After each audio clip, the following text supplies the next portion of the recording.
Western Minnesota, 1879. While every homesteader in the marshy valley rushed to throw up cabins before winter, Norwegian immigrant Anders Nilsen was still digging in late September. His neighbors called it wasteful. They called him a fool. He spent 3 weeks carving a 3-foot wide, 3-foot deep trench completely around his cabin foundation, what they mocked as his castle moat. He filled it with river stone, raised his floor 18 inches higher than anyone else, and built a wooden skirt to shed water past the rock-filled ring. Standard practice was simple. Shallow stones at ground level, sod banked against the walls for warmth. Anders's method took twice the labor and cost an extra $10 in boards and nails. Then came October of 1880, the blizzard that started the hard winter, 7 months of cold that would bury train locomotives in snowdrifts and cut off entire towns. Temperatures dropped to 30 below zero. Standard cabins began to fail. Floors turned damp and crooked as frost heaved foundations up and down. Families burned cord after cord of wood, but still couldn't keep warm enough to work inside without gloves. But that fool's cabin with the moat? The floor stayed dry and level. The family used half the firewood of their neighbors. What did Anders understand about water, frost, and heat that everyone else in the valley missed? If you value stories of practical wisdom that stood the test of time, make sure to subscribe. We've got more documented accounts worth remembering. The sound of Anders Nilsen's spade cutting through wet clay echoed across the marshy valley on a gray September morning in 1879. While his neighbors finished chinking their cabin walls or hurried to split the last of their winter wood, the 34-year-old Norwegian immigrant stood waist-deep in a trench that curved around the footprint of his unbuilt home. The excavation measured 3 feet wide and nearly 3 feet deep, forming a perfect rectangle 16 feet by 24 feet, dimensions that would house his wife Marta, their 2 young children, and whatever grain and supplies they could store through the coming winter. Elias Turner, the Yankee farmer who ran the valley's small sawmill, reined in his wagon team and called down from the seat. "Building yourself a castle moat there, Anders?" The joke drew laughter from the 2 other settlers riding with him, men who had already finished their own cabins using the tried methods of the region. They had set their sill logs on loose stones barely above the natural grade, banked sod against the walls for extra warmth, and positioned their floor joists 8 to 12 inches off the wet prairie soil. It was practical work that could be completed in 3 weeks, and it had served other families well enough on the higher, better-drained land to the east. Anders straightened his back and leaned on his spade handle, mud caked to his knees. "Just want my sills sitting on dry stone," he said, in the careful English he had been practicing since arriving in Minnesota 6 years earlier. "Not down in this wet clay." He gestured toward the black, sticky soil that lined his trench, the kind of earth that held water like a sponge and stayed saturated long after the spring floods receded. The men in the wagon exchanged glances. Turner had been in the valley since 1868 and had seen a dozen families build solid cabins without digging trenches fit for a fort. What the neighbors could not see was the slope Anders had calculated into his excavation. Every 8 feet of trench bottom dropped 1 inch toward the natural swale that carried rainwater away from the higher ground. It was a grade so subtle that a marble would roll slowly but steadily toward the outlet, ensuring that any water entering the stone-filled channel would find its way downhill rather than pooling against his foundation. This principle had been explained in precise detail in Henry F. French's 1859 book Farm Drainage, a volume Anders had borrowed from the Territorial Library in town. French's diagrams showed exactly how trenches filled with loose stone could intercept groundwater and direct it away from structures, preventing the rot and instability that plagued buildings on wet ground. The technique was not foreign to Anders. On his father Ole's hill farm in western Norway, every barn and storehouse sat above carefully laid stone drains that carried mountain melt away from the foundations. The wet, thin soils of his homeland had taught generations of farmers that water was the enemy of any structure meant to last through harsh winters. But here in Minnesota's Prairie Valley, where the soil looked rich and deep, his neighbors seemed to believe that Earth itself would provide adequate protection. They were men from New England and New York, from German districts where building lots were chosen for good drainage, not claimed wherever the government survey happened to place them. Over the following days, Anders hauled wagon load after wagon load of river stone from a gravel bar 2 miles downstream. The rocks ranged from 1 to 3 inches in diameter, large enough that they would not pack tight like sand, but small enough that water could flow freely between them. He laid them carefully in the bottom of his trench, building up layers that maintained the gentle slope toward his outlet. Local teamsters charged 50 cents per load to haul stone, and Anders calculated he had spent nearly $4 on rock alone, not counting his own labor. His neighbors pointed out that the same money could have bought him a month's worth of store goods or several additional window sashes for his cabin. As October arrived and the first hard frost began, Anders raised his cabin walls on short stone piers that sat inside his trench line. His sill logs rested 18 inches above the surrounding grade, high enough that even a foot of standing water would not reach them. Around the perimeter of his cabin, he nailed on a sloped wooden skirt made from mill-sawn planks and covered with strips of sod. This skirt projected 2 feet out from the cabin wall and angled downward to shed rainwater and snowmelt well past his stone-filled trench. The construction required an extra $20 worth of boards and nails, money that stretched his budget, but represented an investment he understood was necessary. Turner stopped by again as Anders fitted the last pieces of his water-shedding skirt into place. "That's some fancy carpentry for a soddy," he observed, using the local term for any cabin built by farmers too poor for frame construction. "You planning to keep that floor dry as a church?" Anders nodded seriously. "In Norway, my father always said a building is only as good as what keeps the water away from it." Turner shook his head with the patient tolerance of a man watching a newcomer learn expensive lessons. "This ground's been holding up cabins for 12 years. Don't see why yours needs to be different." What Turner and the others could not anticipate was the severity of the test that was coming. The autumn of 1880 had been unusually wet, with soaking rains that left even the higher ground soft underfoot. Now, as the temperatures began their seasonal drop toward winter, the valley held more moisture in its soil than anyone had seen in recent memory. The conditions were perfect for the kind of frost heave that could lift and drop a building's foundation with enough force to crack walls and jam doors permanently out of square. Anders had read French's warnings about the combination of moisture, frost-susceptible soil, and freezing temperatures. He had also listened to his father's stories about Norwegian buildings that shifted and settled each winter until their owners could no longer close the doors. By early November, smoke was rising from chimneys throughout the valley as families settled in for what they expected would be a normal Minnesota winter. Anders's cabin stood completed, its floor dry and level, its stone-filled moat invisible beneath the wooden skirt that would soon be hidden under snow.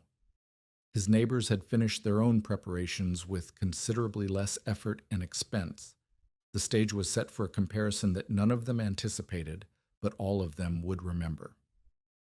The rains began in earnest during the 3rd week of September 1880, starting with a steady drizzle that turned the wagon roads to mud and ending with downpours that sent sheets of water across the flat prairie.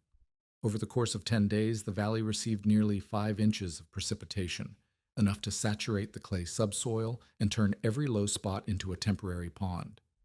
Johann Weber, the German farmer whose cabin sat on slightly higher ground to the north, watched water pool against his sod-banked walls for 3 days after the last storm passed.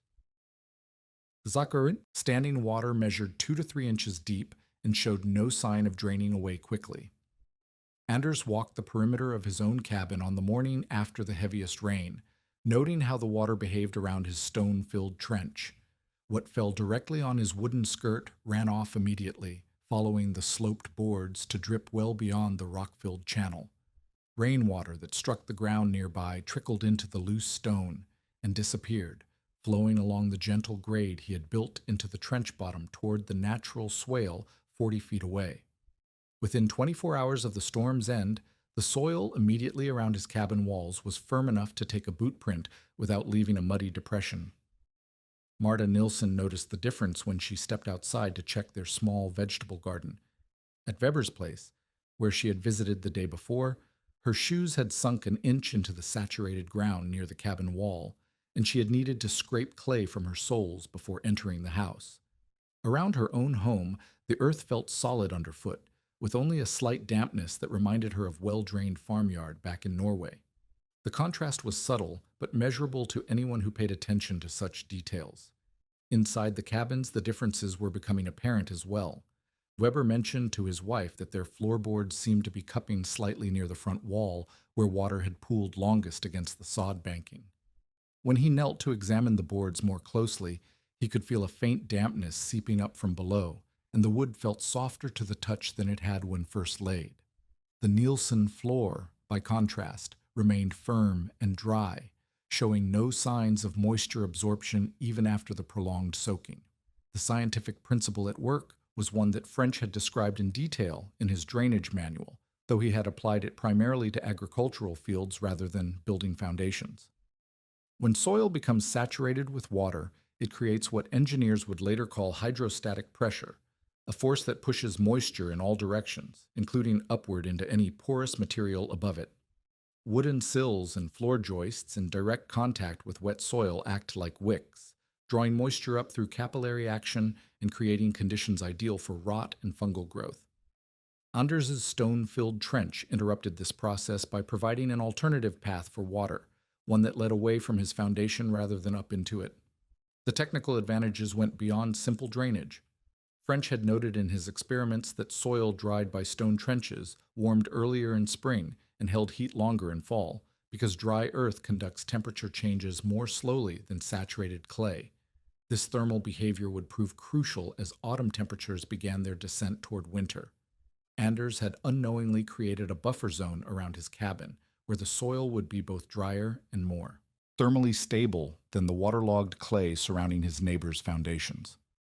Elias Turner observed these early results with the skeptical eye of a man who had seen many newcomers try expensive improvements that proved unnecessary.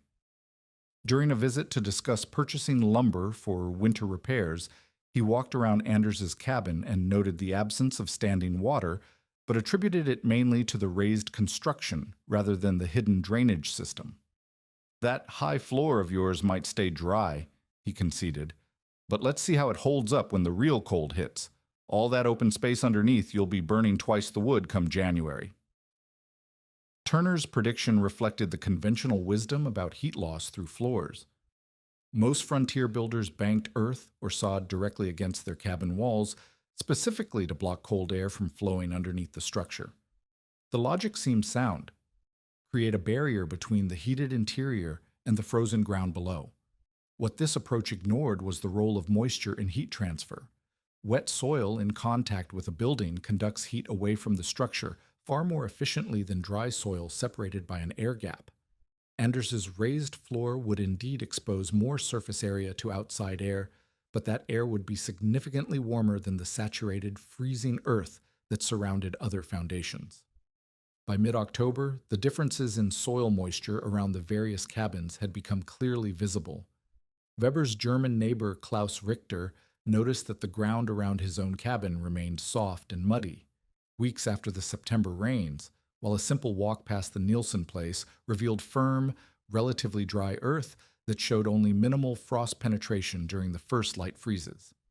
The contrast was stark enough that Richter began asking questions about Anders's construction methods, though he was careful to frame his inquiries as casual curiosity rather than serious interest. The approaching winter would test more than just drainage systems.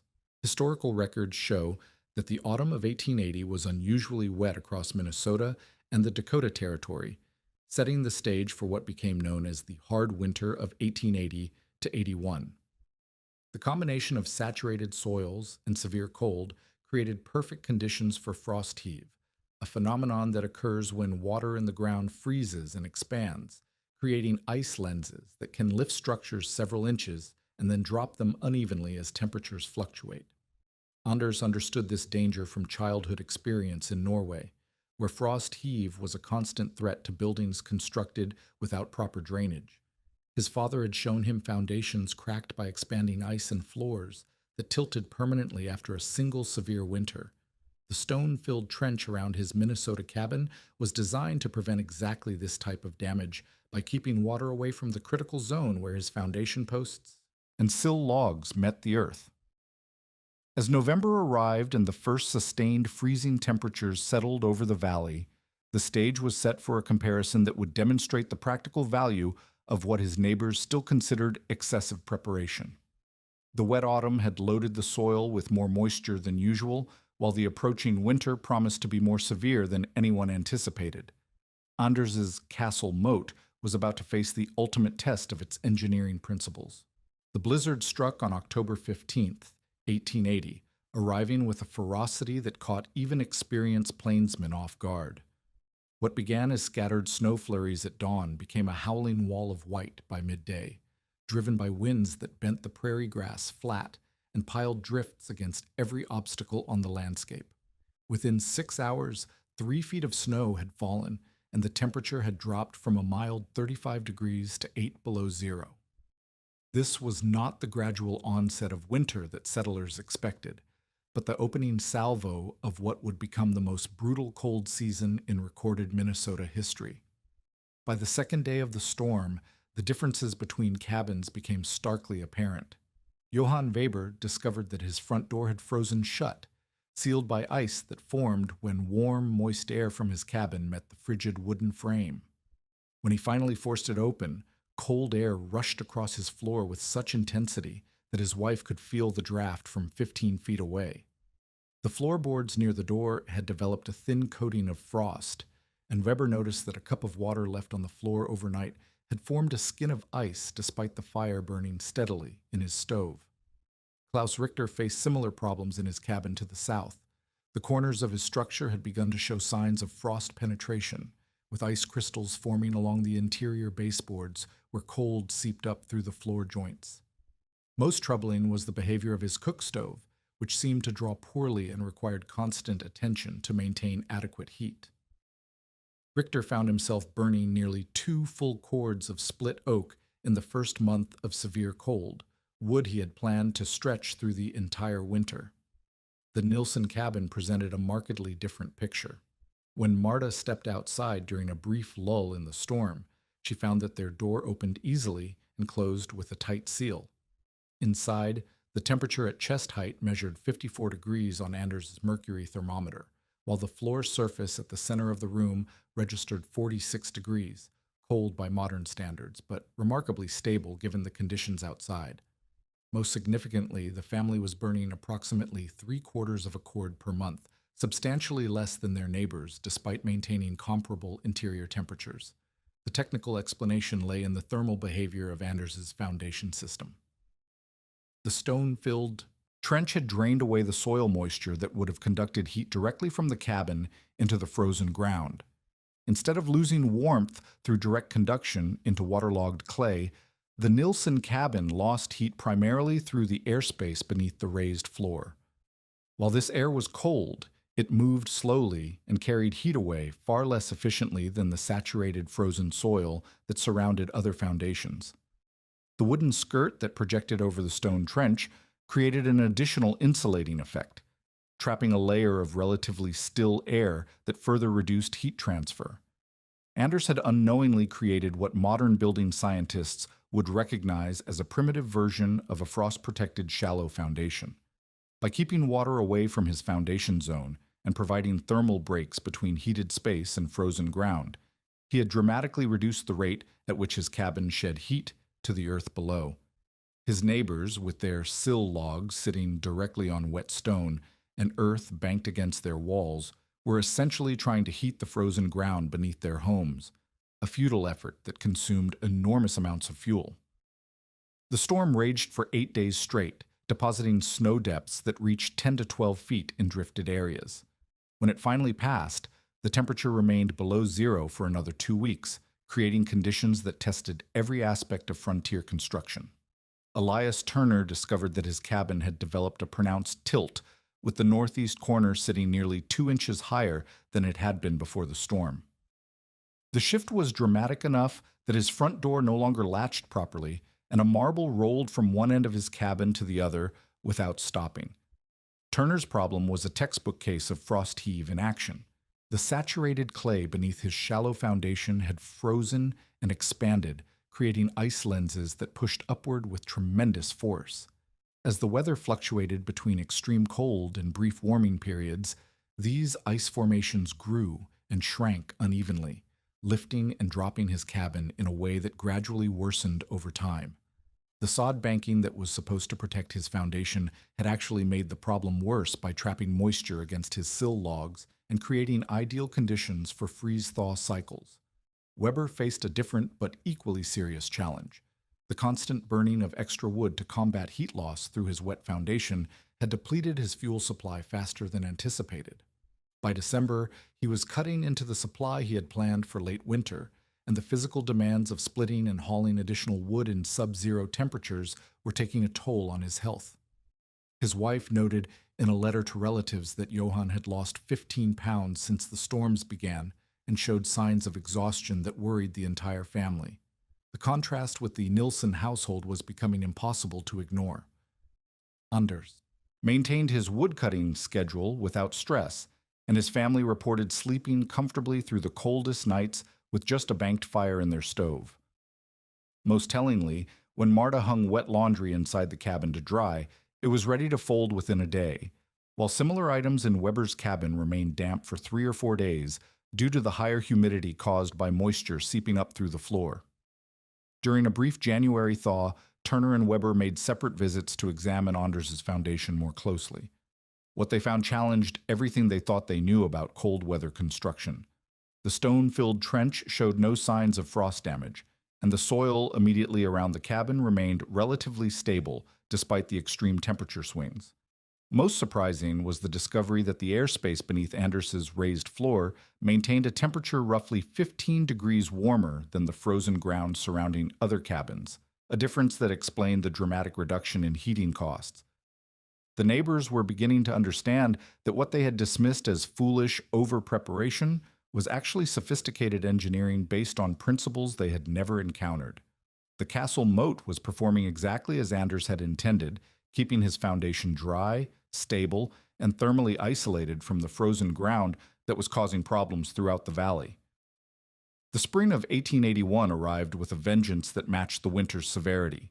When temperatures finally climbed above freezing in late March, the massive snowpack began to melt with alarming speed, sending torrents of water across the prairie that had nowhere to go through the still frozen subsoil. The Red River system, already swollen with ice jams and debris, backed up into every tributary and low-lying area, creating sheet floods that lasted for weeks.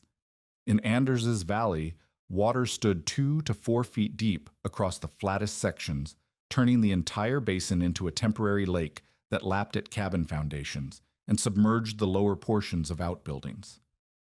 Johann Weber watched helplessly as muddy floodwater crept up the sides of his cabin, seeping through the sod banking and pooling beneath his floor joists. Within days, the water had risen high enough to submerge the bottom course of his log walls, and the constant moisture began to soften the wood in ways that would not become fully apparent until summer. When Weber crawled underneath his raised cabin to assess the damage, he found his sill log sitting in 3 inches of cold, stagnant water that showed no sign of draining away. The smell of decay was already noticeable, and when he pressed his pocket knife into one of the logs, the blade sank nearly a 1/4 inch into wood that had once been solid. Klaus Richter faced an even more dire situation. The frost heaving that had tilted his cabin during the winter had created gaps and low spots where floodwater could penetrate more easily. His floor began to sag noticeably in the southeast corner, and when he lifted one of the floorboards to investigate, he discovered that the supporting joists were sitting in a pool of brackish water that had no outlet. The wood showed clear signs of fungal attack, with dark stains and a spongy texture that indicated advanced rot. Richter realized he would need to jack up his entire cabin and replace multiple structural members, work that would cost him weeks of labor and the equivalent of a full harvest income in materials and hired help. The contrast at the Nilsson homestead was dramatic and undeniable. When the floodwaters reached their peak, Anders walked around his cabin and observed how the water behaved around his drainage system. The stone-filled trench had become a visible channel that carried the flood flow around his foundation, and directed it toward the natural outlet he had engineered into his system. Even at the height of the flooding, most of his trench remained above water level, with only the bottom few inches submerged. More importantly, the water moved through the loose stone rather than pooling against his foundation, maintaining the drainage function even under extreme conditions. Marta Nielsen noted that their cabin floor remained completely dry throughout the flood, with no signs of moisture seepage or structural stress. When she dropped a marble on the floor as a test, it rolled in a perfectly straight line from one end of the cabin to the other, demonstrating that the foundation remained level and stable despite the water surrounding it. The raised construction that neighbors had criticized as excessive now proved its worth, keeping the family's living space, stored food, and essential supplies well above the flood level. Elias Turner made daily inspections of his own property during the worst of the flooding, documenting the damage with the methodical attention of a man who understood construction costs. His cabin had suffered multiple problems simultaneously. Frost heave had made the structure uneven, floodwater had rotted the bottom course of logs, and the combination of winter stress and spring saturation had opened gaps between wall logs that would require extensive chinking and repair. Most seriously, Turner discovered that his floor joists had absorbed so much moisture that they were beginning to sag under their own weight, creating a noticeable dip that ran the length of his main room. The financial implications were staggering. Turner calculated that restoring his cabin to its original condition would require replacing at least 4 sill logs, resetting the foundation stones, installing new floor joists, and completely rechinking the lower walls. The work would take him the better part of 2 months, assuming he could find helpers willing to work for reasonable wages during the busy spring planting season. The cost of materials alone would exceed $50, money he had planned to spend on improved livestock and additional farmland. Weber faced similar expenses, but with even less capacity to bear them. The German immigrant had invested most of his available capital in his original homestead improvements, and the prospect of major structural repairs threatened to set his farming operation back by several years. When he approached Anders for advice, Weber was surprised to learn that the Norwegian had spent less than $15 on the drainage improvements that were now saving him hundreds of dollars in repair costs. The mathematics were simple enough that even skeptics could understand. The wasteful trench had paid for itself many times over in just its first year of service. Word of the dramatic differences began to spread beyond the immediate valley. Lars Jensen, the blacksmith who served the broader community, visited each of the flood-damaged homesteads to assess metalwork repairs and quickly recognized the pattern. Cabins with conventional foundations were suffering extensive damage, while the single structure with engineered drainage remained sound and dry. Jensen began asking detailed questions about Anders's construction methods, taking careful notes about trench dimensions, stone sizing, and drainage slopes. By late spring, Jensen had seen enough evidence to convince him of the system's value. When he built a new addition to his blacksmith shop, he incorporated a modified version of Anders's drainage trench, digging a stone-filled channel along the uphill side of his building and extending it to carry water away from his work area. The investment required 3 days of digging and hauling stone, but Jensen understood that protecting his tools and equipment from moisture damage was worth far more than the labor involved. The community's attitude toward Anders began to shift from amused tolerance to grudging respect. Men who had laughed at his castle moat now asked serious questions about construction details and drainage principles. Weber and Richter, facing major repair bills and months of additional work, openly admitted that they should have paid closer attention to Anders's methods from the beginning. The Norwegian immigrants' excessive caution had been proven not just practical, but essential for long-term survival on the wet prairie frontier. By the summer of 1882, the transformation in building practices throughout the valley had become unmistakable. Johann Weber, having spent the better part of spring replacing his rotted sill logs and re-leveling his foundation, incorporated a modified drainage system when he built his new granary that fall. His stone-filled trench measured only 2 feet wide and 30 inches deep, less ambitious than Anders' original design, but it followed the same principles of slope drainage and moisture diversion. When Weber's wife expressed concern about the additional expense, he reminded her that his cabin repairs had cost more than 3 times what the granary's drainage system would require.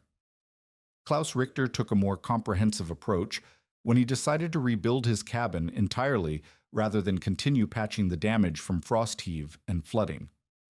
Working closely with Anders during the planning phase, Richter dug a full perimeter drainage system that extended his trenches 8 feet beyond each corner of his new foundation. He used larger stones than Anders had originally chosen, rocks ranging from 3 to 5 inches in diameter, and installed wooden drainage tiles at the outlet points to ensure consistent water flow even during heavy runoff periods. The enhanced system cost Richter nearly $25 in materials and labor, but he calculated the investment would pay for itself if it prevented even one major foundation repair. Elias Turner remained skeptical longer than his neighbors, partly due to his position as the valley's unofficial building authority, and partly because his own repairs had been less extensive than those faced by Weber and Richter. However, when Turner built a new barn in 1883, he quietly incorporated a stone drainage channel along the uphill side of the structure. He described the feature to visitors as just good sense for keeping hay dry, avoiding any direct acknowledgement that he was following the Norwegians' methods. The barn's foundation remained stable and level through the severe winter of 1883 to 84, while 2 other newly constructed barns in the area showed signs of settling and moisture damage by spring. Lars Jensen became the most enthusiastic adopter of the drainage principles, incorporating stone-filled trenches into virtually every structure he built or modified. His blacksmith shop addition proved so successful at staying dry and stable that Jensen began offering drainage installation as a service to his customers. He charged $3 per day for his labor plus the cost of materials, finding steady demand from farmers who had witnessed the dramatic differences in building performance throughout the valley. Jensen's business records from 1884 show that he completed drainage projects for 12 different homesteads, generating nearly $40 in additional income during the construction season. The technical improvements went beyond simple copying of Anders's original design.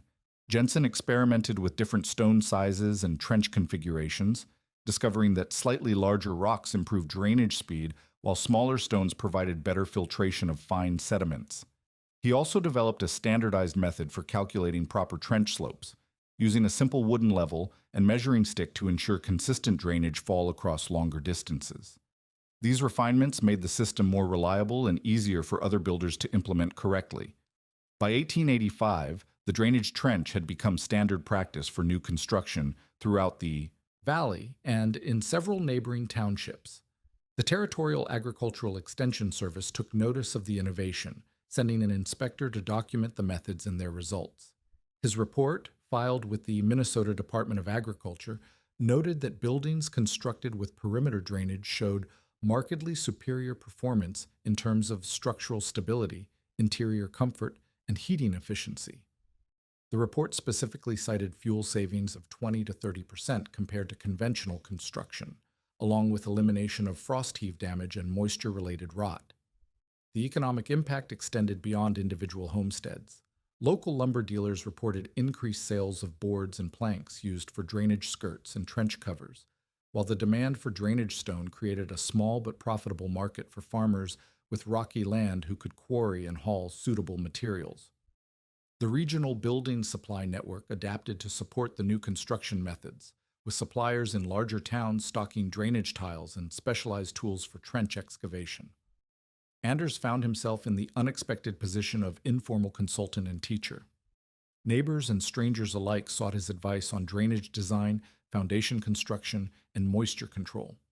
He developed a standard explanation of the principles involved, emphasizing the importance of continuous drainage around the entire structure, proper slope calculation, and adequate stone sizing for local soil conditions. Anders never charged for these consultations, viewing them as neighborly assistance, but the knowledge transfer helped establish drainage systems as accepted engineering practice rather than experimental innovation. The long-term vindication of his methods became apparent during the harsh winter of 1886 to 87, when another period of severe cold and heavy snow tested buildings throughout the region. Structures equipped with drainage systems showed no signs of frost heave or structural stress, while older buildings without drainage continued to experience foundation problems and excessive heating costs. The contrast was so pronounced that insurance companies began offering reduced premiums for buildings constructed with engineered drainage, recognizing the systems as risk mitigation measures that protected their investments. Anna Nilsson Johnson, Anders's granddaughter, would later preserve detailed records of the family's fuel consumption and building maintenance costs from those early years.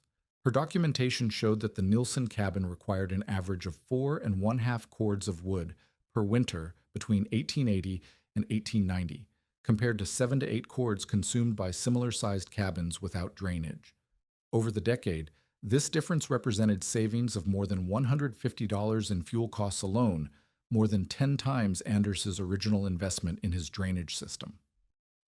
The seal transformation from mockery to standard practice took less than a decade, driven by the undeniable evidence of superior performance and economic benefit.